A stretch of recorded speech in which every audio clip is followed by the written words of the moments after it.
Jake, go ahead. Hey, Coach. Jake Schwanz, DNVR. Nice to meet you. Just what was the process? How'd you end up, being the defensive line coach at Colorado? Hey, Jake. Appreciate it, brother. Yeah, it's all through networking and through relationships. I've known Coach Prime, just from TV and from watching him as a kid as one of the best to ever do it. But I have a great relationship with one of Coach Prime's, mentors, Coach Mike Zimmer. So I was with Mike Zimmer last year in Dallas and spent some time with Coach Mike. He was my DC in Cincinnati for 6 years, and then he became the head coach of the Vikings. And then also Coach Livingston, man, he was there when I was there. At the time, he was a scout, and then he started to be a position coach from there, working with the DBs and the safeties. So it was all through relationships. Coach Prime said that I guess he reached out to Coach Zim and asked him if he had a D-line coach in mind, and then my name came up, and then threw my name in the hat. And I thank God for this opportunity. I'm truly blessed to be here and to be under some great coaches, and the things that Colorado has done the past 3 years as I feel like the world has noticed it, man. I remember being in Dallas, and on Saturdays when we were all eating dinner, we couldn't wait to find where Colorado was playing, you know what I mean? So the energy, this opportunity, and a chance to go to the next level here is what brought me here. Right, go ahead. Hey, Coach. Brian Howell, Daily Camera. You were just playing a couple years ago, and now here you are coaching. Were you always wanting to get into coaching, and kind of what led to you wanting to get into this part of your career? Thank you, brother. Yeah, I don't know if I always wanted to be a coach, you know what I mean? But I felt like as I got older in my career, I became like a player coach. And once I got to year 10, people just kept looking up to me like, "Hey, Peko, what do I do on this? Peko, what do I do on this block?" And I just felt like I was a player coach from when I was playing, my last 5 years of playing. But when I retired, I took a year off where I didn't do much football. I thought that once I was done playing for 15 years, that I was just going to sit at home, enjoy the family and all that. But I felt like God has been pushing me in this direction. So. Just the love for the game, and I really love it. I'm a competitive guy, and just to get back out to coaching and helping these young guys on their journeys, that's what really brings me here, man. Just trying to shine my light and get these guys to be the best versions of themselves. That's what makes my day, and I really enjoy coaching, and excited to be a D-line coach here now. Tyler, go ahead. Hey, Coach. Tyler King with the Denver Gazette. Obviously, this is an area you're familiar with from your time with the Broncos. Just kind of what's it like being back here, and how much are you looking forward to meeting Buff fans that are Bronco fans, and just kind of having those conversations with people that remember you as a player? Yeah, man, it's really good to be back in Colorado, man. I had two seasons here, and I know they weren't the best of seasons as far as a team, but I felt like what I brought to the table here in Denver was like a run-stopping, you don't even knows, and I feel like I did my job here. And once people started catching wind of it, a lot of Broncos country was like, heck yeah, happy to have me back. But yeah, I'm really excited to be back in Colorado. Never been up to Boulder, so this is my first time in this area. It's very beautiful, and just being part of this, man, being part of something that where you can take it to the next level, or you can help guys out, help coaches out, help each other out, and sharpen each other out to be the best team that Colorado's ever seen. That's what we're trying to do here. So excited.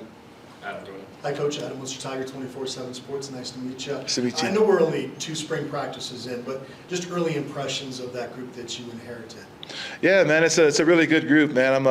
We got a lot of seniors on our group. I think we got 5 to 6 seniors in our D-line group, and we got some young guys as well, so it's a good mix. But I'm really, when you have a lot of seniors, when you have a lot of guys that this is their last year, their last chance to make it, it brings out the best in everybody. You know what I mean? So that's what I love about our room is the competition that we have. Right now it's our second day of spring ball, and you can see that the juices were flowing today. Guys are playing a little bit faster, and but I really love our room. We got a good group of dudes that are hungry, and coming from Dallas to here, it's a big difference, you know what I mean? Because guys in the league, they kind of already there. They're making a lot of money, you know what I mean? They're at the top, you know what I mean? So coming here, these guys are trying to get to the top, so they're so much hungrier here, and just listen to your every word, and I'm excited that they're showing it on film, man. When you tell somebody in the classroom, hey, do this, do that, and they're going out there, second day of spring ball, and they're executing it, that's what makes my day. So I'm excited for our group. I think it's going to be a group that leads us, because I feel like the best teams are led from the front. So we're going to definitely take lead and try to lead from the front here. Thank you. Hey, Coach. Tony Casolo, Buffalo's Wire. Nice to meet you. Nice to meet you. You mentioned it a little bit there, coaching in Dallas last year, but what are the main differences you see in coaching the pro game versus the college game? Yeah, I feel like the pros, you know what I mean? A lot of the guys are a little bit older, you know what I mean? And they have kids, they got like 2 kids, they got mortgages, you know what I mean? And not only that, but they're already at the highest level of it, you know what I mean? So you'll coach some guys will take the coaching, some guys are like, I'm already, you know, I know what to do, you know what I mean? It's my job, you know what I mean? But here, man, when you go to the college level, these guys are all hungry. I feel like they're a little bit more hungry and a little bit more coachable, you know what I mean? So those are the major differences I see. But at the end of the day, man, it's football, you know what I mean? So that's what I told one of our guys today. I was like, hey, dude, I know we're telling you to do this, do that, but at the end of the day, man, it's football. Go out there and have fun, you know what I mean? And that's what I really enjoy about college. I feel like the guys are a little bit more hungry here than in the NFL to learn. John, go ahead. John Treach, 9 News Coach. Great to meet you. You talk about having those NFL expectations, and so many guys on the staff have that background. What's the biggest challenge in reaching this level of athlete? Yeah, it's a little bit different, you know. But this is one of the things Coach Prime has been emphasizing on us as coaches is to find the best way, because each player is different. Some guys like to chalkboard, you know what I mean? They like to see plays like that. Some guys like more walkthroughs, you know what I mean? Some guys like watching more film. So you got to really find out how each player learns the best, and that's what I'm doing right now. You know what I mean? I'm seeing some guys that really take it from walkthrough and take it to the field. Some guys are really good on the film work and then can execute. So right now I'm still finding out our room and seeing what guys and how they learn. But yeah, that's a great question. So definitely on the path of learning the best way to teach these guys. Jack, go ahead. Hey Coach, I'm Jack Harlow with Buffalo's Wire. Nice to meet you. Nice to meet you.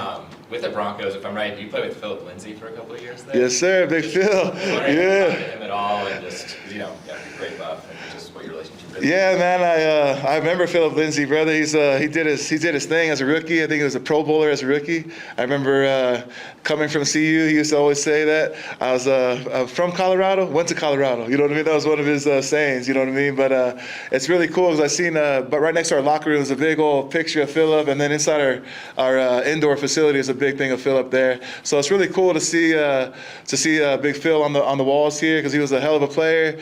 You hardly see a Pro Bowl rookie player coming that's undrafted. You know what I mean? So definitely a big shout out to Phil, and definitely got to hit him up though. I haven't had a chance to talk to him, but I know one day he'll come on campus and we'll go have lunch and catch up. But shout out to Big Philip Lindsay.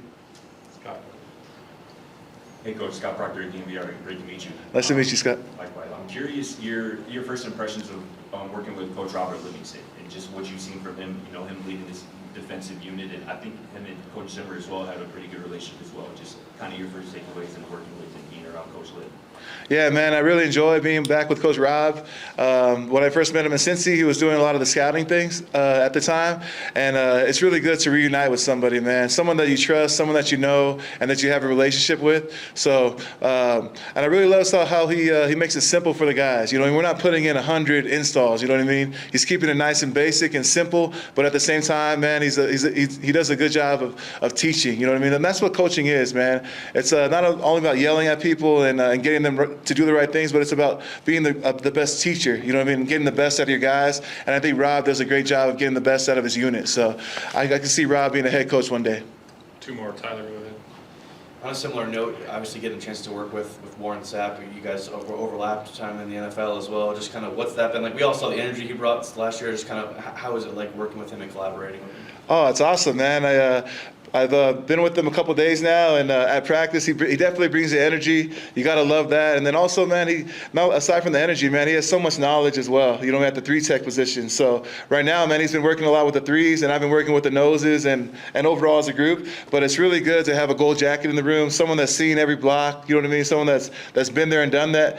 Today, like Coach was talking about, Coach Dion's been talking about, Coach Prime, about just running to that ball and going with reckless abandon, swarming that ball. And we pulled up an old clip of Coach Sapp doing it with Tampa and just showing him that I know he has a gold jacket and all that, but it didn't just come, right? He had to work for that thing, you know what I mean? It's just showing how fast he was running to the ball, that whole Buccaneers defense flying around, and we showed a couple clips of that, and it's really great to have former players and guys that have done it at the highest level coaching these young guys, so it's definitely a blessing to be with Coach Sapp. Appreciate it.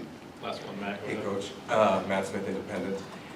When you first were contacted about this position, what were some of the questions you had, maybe some of the preconceived notions you had? You talked about on Saturdays you guys used to get together and watch the CU games, and then getting here, what did it feel like in person? Did something surprise you? What did you learn? Oh man, it's for me, brother. I now that I'm getting into coaching and all that, it's definitely once I got the call, and it was a blessing. When I looked at it as a blessing, I got my family together and we prayed about it. You know what I mean? Because we had to make a decision. So we all live in California right now. My wife and my 3 boys. So we prayed about it, asked God about it, and then we talked about it as a family. And my kids, they're all football players. They're like, Dad, you better go take that job, man. They're like, go do it. You know what I mean? So my wife and my kids were pushing me to do it, and I'm so happy that I'm here now. And once I got into the door, man, I could see why this team has been so successful over the past couple of years because of the energy they have here, the great coaching staff they have, and then not only that, the players, man. The players are hungry and they want to get better. You know what I mean? So, and I feel like that's the name of the game in football. It's what have you done for us now, and then also what are we going to do tomorrow? Let's keep stacking great days and keep getting better and sharpening each other up. But definitely love being here and happy I got that call and happy to be the D-line coach here. Appreciate you guys, man. Much love. Thanks, Coach. Let's go Buffs. Thank you.